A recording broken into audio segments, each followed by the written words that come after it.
मैं शब्बो घर में सबसे छोटी हूँ। एक भाई और अम्मा के साथ। मेरे अब्बा मेरे पैदा होते ही फौत हो गए, इसलिए मैं तब से मनहूस बन गई।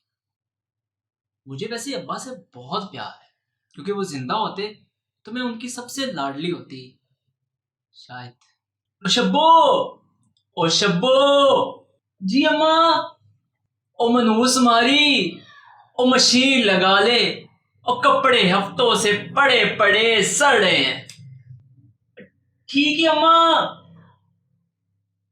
ये मेरी अम्मा और मैं इसकी मनहूस मारी। वैसे अम्मा पहले इतना गुस्सा नहीं करती थी, ये अब्बा के जाने के बाद से कुछ ज्यादा सख्त हो गई, ऐसा भाई कहते हैं। वैसे मेरी उम्र 23 साल है, झूठ नहीं बोल रही। एफए भी पास किया है मैंने। उर्दू की किताब में मीर की शायरी मुझे बेहद पसंद थी। वो शेर है ना, दूर बैठा गुबारे मीर इससे इश्क बिन ये अदब नहीं आता। मुझे ना यूनिवर्सिटी जाने का बड़ा ही शौक था, पर अम्मा कहती हैं लड़कियों का यूनिवर्सिटी जाना ठीक नहीं है। वहां लड़की और लड़के इकट्ठे पढ़ते हैं ना, इस वजह से। मेरे मोहल्ले में ना नजमा रहती है, मेरी बड़ी अच्छी दोस्त है। वो जाती है यूनिवर्सिटी, मैं उसी से सारे किस्से सुनती हूँ। मेरा भी ना बड़ा जी करता है कि मैं भी यूनिवर्सिटी जाऊं, नजमा की तरह बाहर घूमूं फिरूं, हाथों में नेल पॉलिश, कलाइयों में चमकती चूड़ियां, कानों में लहराते झुमके और मोहब्बती गीतों पर बस झूमती जाऊं झूमती जाऊं झूमती जाऊं। है मोहब्बत। मोहब्बत भी ना एक एक सानिया सुना हो अपना। आज से ठीक 5 महीने पहले अपने भाई के साथ बाइक पे पीछे बैठे खाला की तरफ जा रही थी।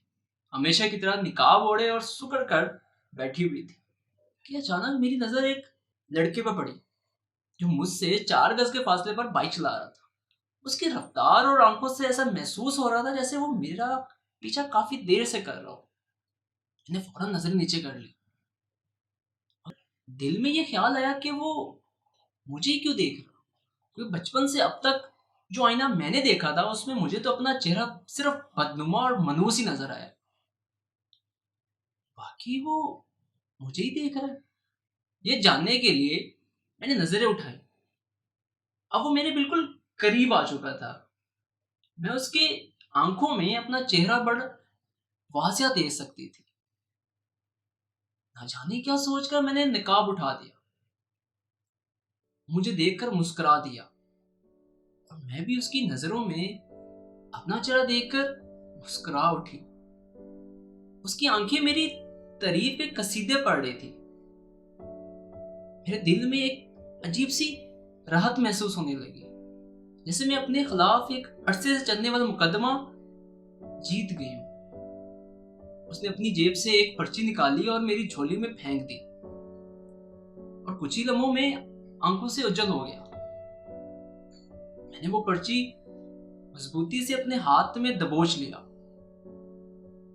जैसे कि मुझे भी आजादी का परवाना मिल गया हो। मैं जैसे ही घर पहुंची तो मैंने फौरन वो पर्ची खोली, और उसमें एक नंबर और नाम लिखा था, अदील। अच्छा नाम है ना। वैसे मेरे पास अपना कोई मोबाइल नहीं था, तो मैंने रात को सबके सो जाने के बाद अम्मा का मोबाइल छुपाया और उसको मैसेज किया। उसका झट से मुझे रिप्लाई आया। उस रात हमारी बस हाल अहवाल पूछने पुछाने तक ही बात हुई थी। वो भाई उठ गए थे ना।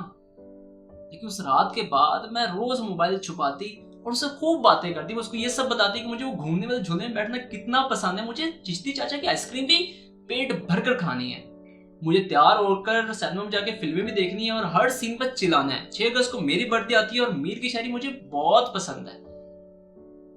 वो मेरी सारी ख्वाहिशात को पूरा करने की कस्में खाता और मेरी तारीफ के पुल बांधता चला जाता। मोहब्बत क्या होती है और कैसे करते मुझे कुछ मालूम नहीं था। बस इतना पता था कि एक कैदी परिंदे को उड़ने का मौका मिल गया था। कुछ अरसे तक तो ऐसे ही चलता रहा, लेकिन फिर अचानक उसकी बातों में मेरी तारीफों की बजाय जिस्म की हवस दिखने लगी। वो मेरी ख्वाहिशात पर अपनी नफ्सी ज़रूरियात को तरजीह देने लगा। वो कुछ दिनों से मुझसे अकेले मिलने पर इसरार कर रहा था। हालांकि हम एक दो दफा इससे पहले बाहर मिल चुके थे, मगर वो बस जिद था। मेरे इनकार करने पर वो मुझे छोड़ देने की धमकी देता। मैं अपने इस नए आईने को खोना नहीं चाहती थी, तो मैंने हामी भर ली। उस दिन नजमा से मिलने का बहाना लगाकर मैं उससे मिलने कमरे के होटल चली गई। वो पहले से वहां मौजूद था, मगर इस बार उसकी आंखों का आईना कुछ धुंधला सा था। मेरा चेहरा उसमें वाजिया न था। उसने मुझे देखते ही दबोच लिया, ऐसे जैसे कोई शिकारी अपने शिकार को पकड़ लेता। वो अपनी शराफत का भेस उतार रहा था और मेरी नए आईने की धुंधलाहट बढ़ती जा रही थी। अपनी नफ्सी ख्वाहिशात को तकमील दे रहा था और मेरी ख्वाहिशात दम तोड़ती जा रही थी। इससे पहले तो मुझे सिर्फ अपने चेहरे पर दाग नजर आते थे, मगर वो अब दाग मेरे पूरे जिस्म पर फैल गए थे। और उसी रोज उसी कमरे में मेरा नया आईना वहीं कहीं टूट गया।